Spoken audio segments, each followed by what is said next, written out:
L'Anneau du Rhin, circuit fondé en 1996 par l'entrepreneur Marc Rinaldi, son fils François Rinaldi et sa belle-fille Caroline Bugatti. Le site est situé sur le banc communal de Bilsheim et de Oberurgheim, à cheval sur une zone naturelle d'intérêt écologique, faunistique et floristique de type 1 et 2, c'est-à-dire une zone ayant un grand intérêt biologique ou écologique. Le site borde également une zone Natura 2000 sous la directive Habitat, directive européenne ayant pour objectif la conservation des habitats naturels de la faune et de la flore sauvage. Voyant arriver la fin des moteurs thermiques à horizon 2035 et voulant préparer l'avenir, l'Anneau du Rhin souhaite s'agrandir et créer une extension appelée le Motor Park. Pour la famille Rinaldi, l'ambition est grande, celle de créer un parc d'attractions en majorité à motorisation électrique, écologiquement responsable. En effet, au-delà de l'aspect ludique, c'est aussi un programme pédagogique d'intérêt général, que le projet Transition aura pour vocation de transmettre aux nouvelles générations, afin de les éveiller aux enjeux primordiaux de la mobilité du futur, à travers un programme de sensibilisation à l'environnement, à la transition écologique, ainsi qu'à la sécurité routière. Sur le papier, on a envie d'y croire, comme en 1995 lors de l'enquête publique portant sur le projet de construction de l'Anneau du Rhin. À cette époque, les élus ont cru au projet en se basant sur les déclarations faites par l'exploitant. Seulement, celles-ci n'ont jamais été respectées. Le nombre de véhicules par jour évoluant sur la piste devait être faible. Or, celui-ci est plus important qu'annoncé dans l'enquête publique. Les nuisances sonores devaient être négligeables pour les riverains et simplement couvertes par la végétation afin de limiter les gênes occasionnés sur la faune sauvage autour du site. Mais le bruit des voitures et surtout celui des motos est perceptible par les riverains des communes alentours. La piste ne devait pas être utilisée pour des compétitions. Or, elle accueillera de nombreuses courses automoto comme la Coupe de France des circuits, le Trophée Proto, le Trophée de la vitesse ou encore le Classic Trophy et en 2022, une manche de la Coupe du Monde des voitures de tourisme. 15 caméras, 8000 spectateurs, 15 millions de téléspectateurs dans 33 pays. Les 6 et 7 août prochains, l'Anneau du Rhin sera au centre de la planète sport automobile. Pour les habitants des communes voisines, c'est une tromperie. C'est pourquoi, en 1996, une association intercommunale voit le jour. SOS Nuisances se crée pour protester contre le projet de l'Anneau du Rhin et ses nombreuses conséquences et impacts sur le vivant. Aujourd'hui, c'est contre l'ouverture du Motor Park que l'association se mobilise. Il y a 20 ans déjà, ils ne devaient pas faire de bruit. Il n'y avait qu'une ou deux voitures qui circulaient. Il n'y avait jamais de compétition. On ne savait même pas ce que c'était le Drift Cup. Il n'y avait pas de moto, il n'y avait pas tout ça. Et là, il veut nous endormir en disant que le Motor Park ne fera pas de bruit. On s'imagine mal, pas faire de bruit, début des activités à partir de 10h du matin, arrêt des activités à 22h le soir, et ça, c'est-à-dire tous les jours de l'année.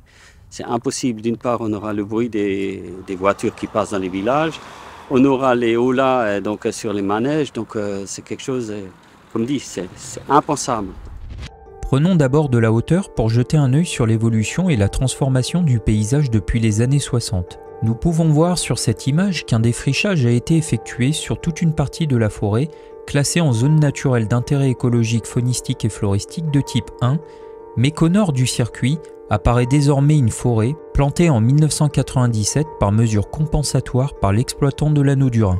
Le projet du Motor Park se fera en deux phases. La première, appelée Motor Park Phase 1, c'est-à-dire une fête foraine ouverte chaque année. Pour la première saison 2023, ce sera tous les jours du 1er juillet au 1er septembre, de 10h à 22h, et uniquement les week-ends jusqu'au 17 septembre. 26 attractions foraines sont prévues à ce jour, comme des autotamponneuses, de nombreux manèges, Grand 8, viendront s'ajouter des activités tout-terrain sur le circuit pour véhicules 4x4 créé en 2017, après un défrichage illégal dans une forêt autrefois boisée pour compenser le défrichement causé par la construction de l'Anneau du Rhin.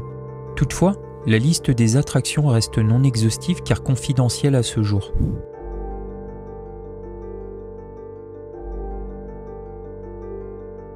Pour la zone 3, ce parking peut accueillir 2200 véhicules. Or, dans une entrevue récente donnée au journal L'Alsace, François Rinaldi estime la fréquentation à 230 véhicules le week-end contre 80 en semaine. Et à la base, ce parking ne devait pas être enrobé. Il devait rester des espaces verts. Et là, il est bitumé. Mais alors bitumé, pas un seul trou, pas un espace pour un arbre, rien. Et ce qu'on laisse à nos enfants, là, c'est même pas une souche, pas un brin d'herbe, rien. Ça fait mal. Enfin, moi, en tant que mère, là, j'ai mal au ventre. Concernant la zone 4, ce terrain n'est pas encore acquis par l'exploitant et pour l'heure, l'agriculteur ne souhaite pas le vendre. Aujourd'hui, on sait déjà pertinemment que les agriculteurs vont faire face, dans le sens où ils risquent de perdre encore plus de terrain et ça ne leur gagne pas, quoi. Une précision est à noter. Le mot forain est employé par l'exploitant pour désigner son parc d'attractions, ce qui n'est pas la même chose. Il y a environ 48 000 forains en France qui se transmettent le métier. C'est une tradition professionnelle transmise générationnellement. Les manèges devant être mis en place sur le site de l'Anneau du Rhin sont des manèges réformés et comportent donc des risques pour les utilisateurs. C'est pour cela que les familles de forains s'opposent au motorpark. Cette première phase est dite éphémère car il faut pour l'exploitant obtenir toutes les autorisations d'urbanisme attendues selon lui au plus tôt pour 2026. Si l'essai de phase 1 est concluant et après la modification du plan local d'urbanisme intercommunal, la phase 2 du projet définitif sera lancée. Le motorpark phase 2 se situera ainsi sur le banc communal de Niederensen, sur un terrain d'une superficie de plus de 12 hectares vendu par la commune. À ce jour, aucune information n'est donnée sur le nombre d'attractions présentes, mais celles-ci seront permanentes et donc installées toute l'année. De la même manière, le dossier d'information que l'on peut retrouver sur le site de l'Anneau du Rhin omet de préciser les dates d'ouverture du parc dans sa phase 2. Est-ce que celui-ci sera ouvert toute l'année, ou tout du moins une bonne partie de l'année? Les inquiétudes sont fortes du côté des riverains. Ce parc sera-t-il ouvert sur la forêt et les terrains environnants? Qu'en sera-t-il de la dégradation de la nature, les déchets, la pollution des sols, la pollution lumineuse et le dérangement qu'elle causera à la faune sauvage? Sans même évoquer les risques potentiels d'incendie, avec des mégots pouvant être jetés en pleine nature. Un feu d'artifice a même été tiré ce samedi 10 juin 2023. Il y a un feu d'artifice samedi soir. Donc au vu de la couleur de l'herbe, une petite étincelle, le feu et tout ce qu'il y a autour prend. Même Madame la maire, elle a envoyé un courrier à la préfecture pour dire qu'on voit l'état de sécheresse qu'on a, aussi bien en forêt, on autorise un feu d'artifice. Alors là, on ne comprend plus rien. On a l'impression qu'on vit dans un autre monde, c'est-à-dire les gens qui commencent à être conscients de ce qui se passe sur cette terre et d'autres qui n'en ont rien à faire. La pollution sonore, auquel l'exploitant promet que le parc, aussi bien dans sa phase 1 que 2, sera inaudible pour les villages alentours, ceci sans prouver d'un quelconque diagnostic acoustique dans son dossier d'information. L'exploitant explique aussi que le motorpark proposera aux riverains une solution de loisirs de proximité dans un territoire qui manque d'offres. Entre Europa Park, l'écomusée Sigoland et le parc du Petit Prince, l'offre n'est pas en reste. L'association SOS Nuisances a tenté d'alerter M. Laugier, préfet du Haut-Rhin, ainsi que le député de la 4e circonscription du Haut-Rhin, M. Schellenberger. Sans réponse, une manifestation était organisée ce samedi 10 juin 2023.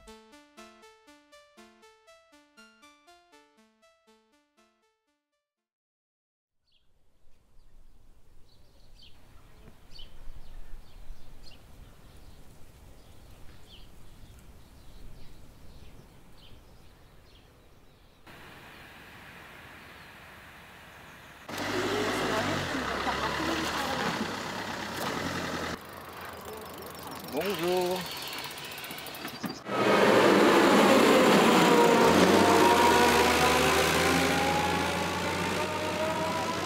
Tu peux m'expliquer là ce que vous êtes en train de faire? On prépare, en fin de compte, comment on appelle ça, les barricades. on bloque les accès. Et alors vous longez l'autoroute? De rien.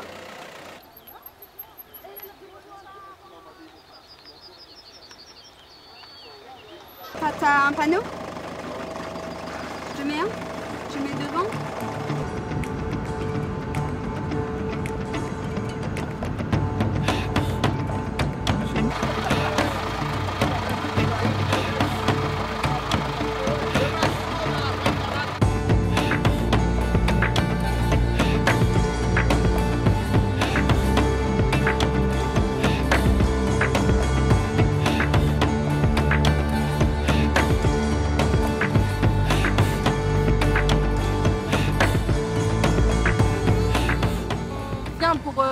passion. On vient pour vivre une passion, pour la faire vivre, pour écouter le son du moteur, des drifts, etc. Je comprends l'écologie, mais après il faut arrêter aussi de jeter les déchets par terre, etc. Ça aussi, il faut construire l'écologie. C'est pas des moteurs de une fois par an qui font les drifts, etc. qui vont faire que, tout simplement, ça a toujours été comme ça. Donc c'est pas, il aurait fallu s'inquiéter déjà avant, pas aujourd'hui. Donc c'est une fois où tout s'est passé et qu'ils s'inquiètent maintenant. Donc ça aussi, c'est pas logique. Est-ce qu'il est trop tard selon toi? Largement. Ouais. Il aurait fallu s'inquiéter depuis déjà bien longtemps. Ok.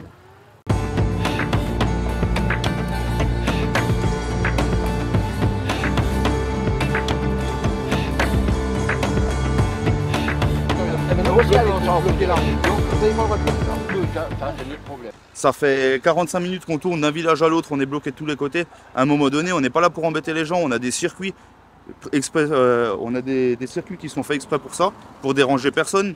On ne dérange pas les riverains, on ne dérange pas les utilisateurs de la route.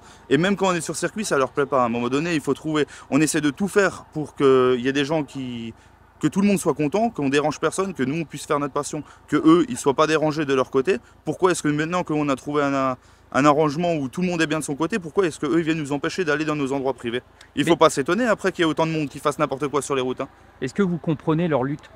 Je la comprends, oui, mais est-ce que je trouve que c'est vraiment civilisé ce qu'ils font? Non. Alors que le réchauffement climatique s'intensifie et que l'impératif est de trouver des alternatives à la circulation routière qu'il faut diminuer plutôt qu'encourager, ce parc de loisirs ayant pour thème la mobilité routière avec des pistes de karting et de 4x4 paraît une simple provocation pour les associations et de nombreux riverains.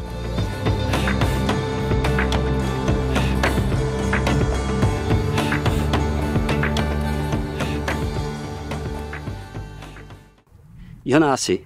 Aujourd'hui, en alsacien on dit « jetzt längt's ».